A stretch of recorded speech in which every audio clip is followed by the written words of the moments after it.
didn't matter. He was focusing on the. So he wanted them right near him to be able to. Yaakov Avinu wanted to sort of have a bechina of protection, and Rachel wasn't too worried about. They're okay. These two, I'm afraid. That was what. That's what. That was actually, I don't remember where. I don't remember where it's brought down. It's just far on the side. This concept. That's the thing of the. Maybe not. I don't remember where it is. I can find it for you if you want. But you just ask him. So that's about it. So we'll see that. So he said that's a person Hashem shows us. To begin the miskei l'chai alma. He gave us the true Torah in order to merit through the Torah to the next world. Kol man dishtadel v'raisa. Every person who learns Torah, kucha brichu moshach alei chayin iloin alei l'chai alma. Everyone who learns Torah, Hashem draws upon him life, supernal life. It brings him to the next world. It says, this is your life in this world. Is in Olam Haba. So again, a person learning Torah also has this is important to realize. He's supposed to at a certain point get to a place where he's able to feel the aura also in this world. There's a bechina where he takes on the yes, and no matter what, even though it's hard, he works hard. But at a certain point, if he's okay, eventually he should, usually, under most circumstances, he's going to understand what he's reading, and he's going to be able to at least to connect to Hashem through what he's learning, at the very least. That's the story of Yaakov Shechto. He still tells over the story of, I saw it inside also later on my own, but I just don't remember who it is. So there was a certain Rebbe who talked about a tailor. This tailor would read 7 daf Gemara a day. If you're going to learn Gemara, he hardly could read. He certainly didn't understand. But okay, if I didn't learn Gemara, I want to serve Hashem, so I'll just read the Gemara. He read through Shas every year, and says his face shined. He had an awe, incredible. He didn't understand what he's reading because he's doing his best. He has to do his best. Doing his best, he gets where he needs to go. That's the bottom line. So that's the Torah. A person has to connect to the aura of Torah. Whether he understands it now, he has to have a connection. He's trying to get to a place where he's able to connect to the aura of Torah. That's the we want to get to this world and the next world. In this. Through this thing, you will have long life.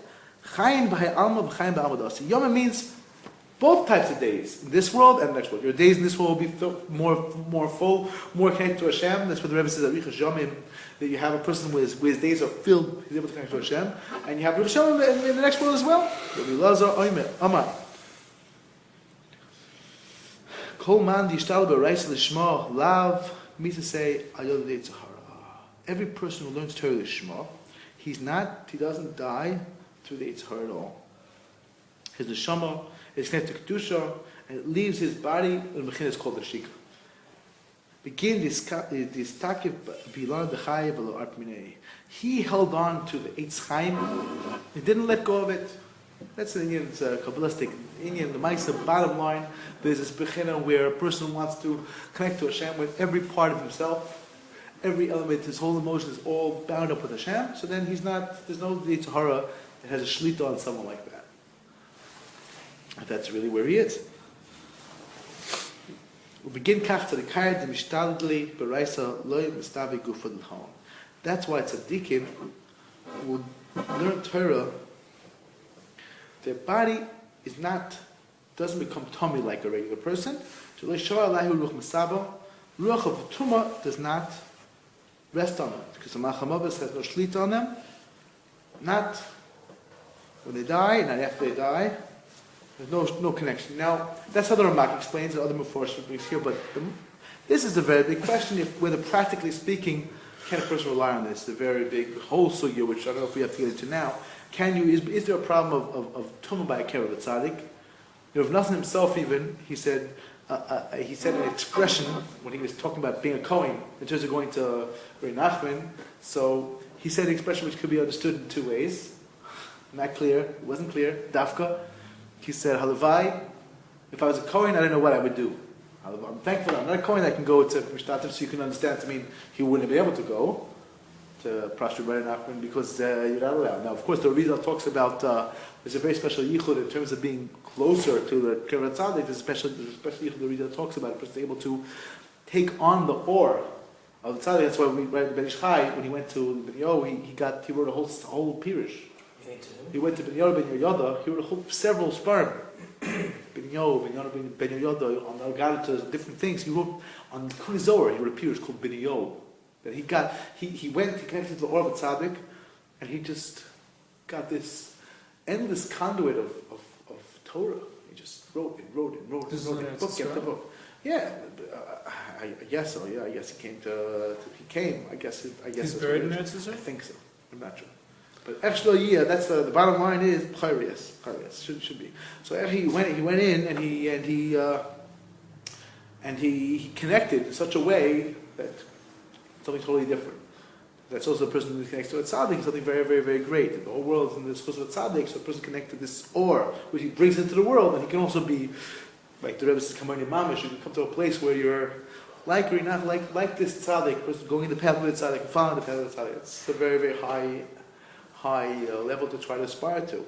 Well, we heard today that you're not recovered to him from the Kavod Tzaddik, and the Rabbi heard it from Daniel Glasstein. He said because of Pesach Sheni. So when they said, hey, we were Tommy on Pesach, let's do Pesach Sheni.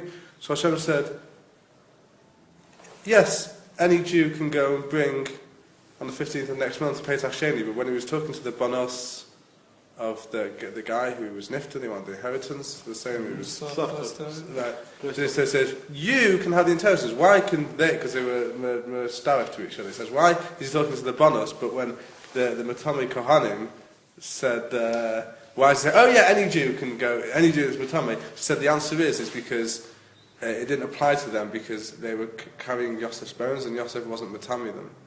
Well, let's put it like this. That's one view, and that view is very hard to support in halacha. Some hold that way, others hold not. I feel like I said, if Nassim left it wide open, what he would have done. It's not clear, totally unclear. And in Breastwork City, there was some did, some didn't. Not simple. As Kohanim, because of Pashtim Halacha, it's very hard to support. There is a source in Tosas in Yavamis, I think somewhere else as well, talks about Rav Chaim Kohen. It says that during Rebbe's funeral, I think it was, the Kohanim jumped over the tombstones or something. Jumped over there. Joined the funeral, there was I forgot the lesson of the Gemara.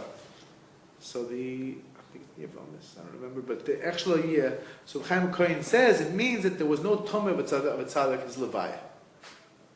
But some say that means maybe even according to him was only Levi. And others say that the Chachmas Adam says a very telling blow to this, a svara, but here it's a Zohar, and that's how the Ramak learns the Zohar.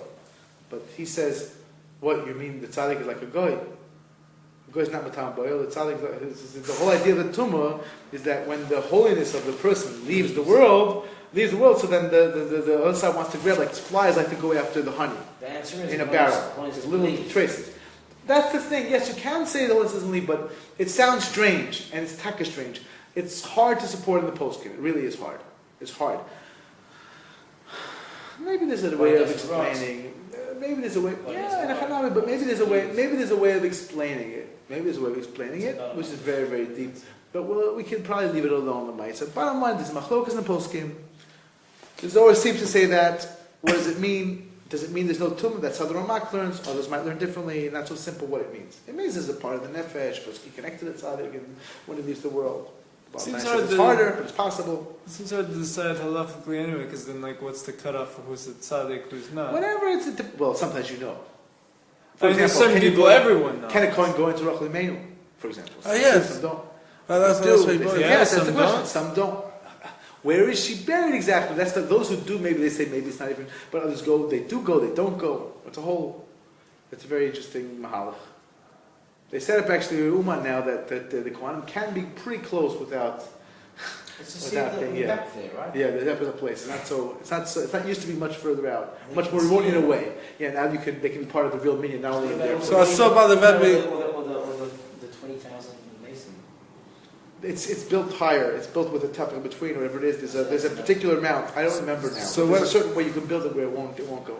When I went to Daven by Rabbi Menachem Mendel Schneerson, so they had walls. There was up to here,